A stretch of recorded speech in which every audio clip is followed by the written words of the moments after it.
Tipo, e aí, o que dá pra fazer? Né? O que nós vamos fazer? E eu confesso que muitas vezes eu fico assim, e aí, o que eu vou falar? O que nós vamos fazer? A gente vai entrar lá dentro do presídio, vai arrancar todo mundo na mão? A gente vai passar pro âmbito da balbúrdia, de começar a xingar todo mundo? A gente vai começar a ir pro ato de violência? A gente vai fazer o quê? Porque afinal de contas, não há o que se fazer. Desculpa, não há o que se fazer nesse sentido. Essa é a realidade. Porque você olha para o que está acontecendo hoje no nosso país, não é que nós precisamos mais de leis. Nós não precisamos mais de projetos, não precisamos mais de PECs. Sabe o que a gente precisa? De homens com virtudes. Precisamos de homens de coragem. Quantos mais ditadores, né, como diz Winston Churchill, nós vamos ter que apaziguar? Quantos mais presidentes de casas nós vamos ter que dialogar e conversar para eles tomarem não a decisão que nós desejamos, mas a decisão correta, horas? Quantas horas, senador Girão, o senhor já gastou conversando com pessoas? Talvez o senhor não gostaria de conversar. Quantas horas nós já gastamos com rodas e rodas de conversas, reuniões? Olha, por gentileza, tem uma mãe chorando, tem uma filha chorando. Sabe, uma morte de uma pessoa aconteceu. Quantas mais pessoas a gente vai ter que conversar? O que mais vai ter? Não tem mais nada, não tem mais nada, pessoal, não tem mais nada. Então não é que a gente precisa, doutor Sebastião, fazer algo além, não tem mais nada o que ser feito. E isso me atormenta, porque eu não fui eleito para poder bater ponto aqui nessa casa. Eu não fui eleito para poder fazer o possível, não. Eu fui eleito para poder fazer aquilo que as pessoas muitas vezes não conseguem fazer. Mas eles não estão conseguindo fazer e eu também não. Isso me atormenta. Afinal de contas, o que nós vamos fazer então? Porque na hora que o Clezão estava sendo enterrado, o Alexandre de Moraes estava sendo condecorado. Então, aí eu te pergunto, e aí? O que a gente fala para os advogados que estão aqui? O que a gente fala para essa família que está aqui? Com os brasileiros que já foram às ruas. Eles já foram às ruas.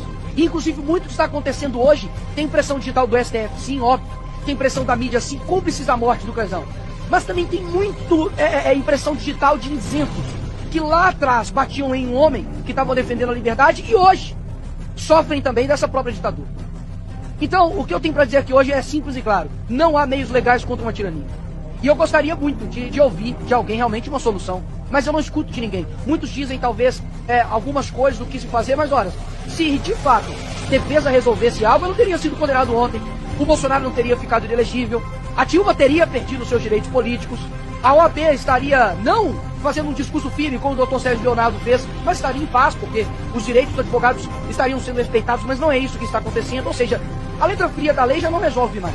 Então, de fato, eu não quero que, e eu espero que a Constituição me respeite aqui neste momento, né, da minha imunidade parlamentar, mas eu vou dizer algo aqui, de fato, que é a realidade. Para mudar o Brasil, da forma como está, me confesso, algumas maçãs podres não podem existir no nosso meio.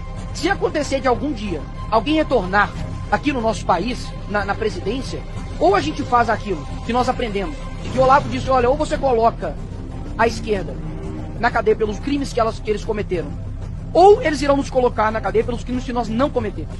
E exatamente é isso que está acontecendo. Ou seja, ou quem chega lá na presidência do Brasil, eu não quero saber, e eu confesso aqui, o senador Magno Malta, eu não quero saber de presidente de direita prometendo X, Y e tal. Eu quero um presidente que realmente faça justiça nesse país e que não somente persiga por perseguir.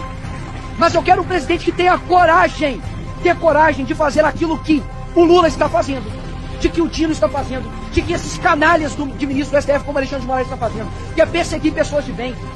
E nós não iremos perseguir pessoas de bem, não. Porque se algum dia algum homem, de fato, de coragem, mais uma vez chegar lá na presidência da República, que coloque essas pessoas aqui na cadeia. Porque quando você não combate o mal, você está cooperando com ele. Chega de diálogo com quem é negligente com morte de pessoas de bem. O Clezão estava trabalhando, foi para uma manifestação e foi morto por negligência de um ministro. Não tem diálogo com essas pessoas. Não estou pedindo para poder matar opositores. Estou pedindo para poder fazer justiça com quem está fazendo injustiça. Porque justiça fora de tempo é injustiça. E é exatamente isso que aconteceu com a família do Clezão. Então, o que está faltando aqui nesse país não é mais aplicação de lei. O que está faltando nesse país aqui não é mais leis e nem mais PECs e nem mais nada. É homens de coragem. E pode ter certeza que a população brasileira está cansada de gente que fala e não cumpre. Enquanto nós temos, por exemplo, o Bukele, lá no El Salvador, e é lógico, devido a essas proporções, Salvador é desse tamanho aqui, mas em poucos anos, ele mudou a história de El Salvador. Colocou o homicídio a quase zero. Enfrentou a organização criminosa, fez a maior prisão de segurança máxima da América Latina. Muitas vezes nós olhamos para o Brasil e vemos que nós não temos condições de fazer nada. Porque a criminalidade tomou conta, porque os juízes são isso e aquilo. Deixa eu te falar, dá uma olhadinha para a Ucrânia e vê o que aconteceu. Yanukovych, estava lá um ditador ferrenho. A população lá ficou quase que 60 ou 70 dias na rua, tomando tiro da polícia de Yanukovych, tomando tiro.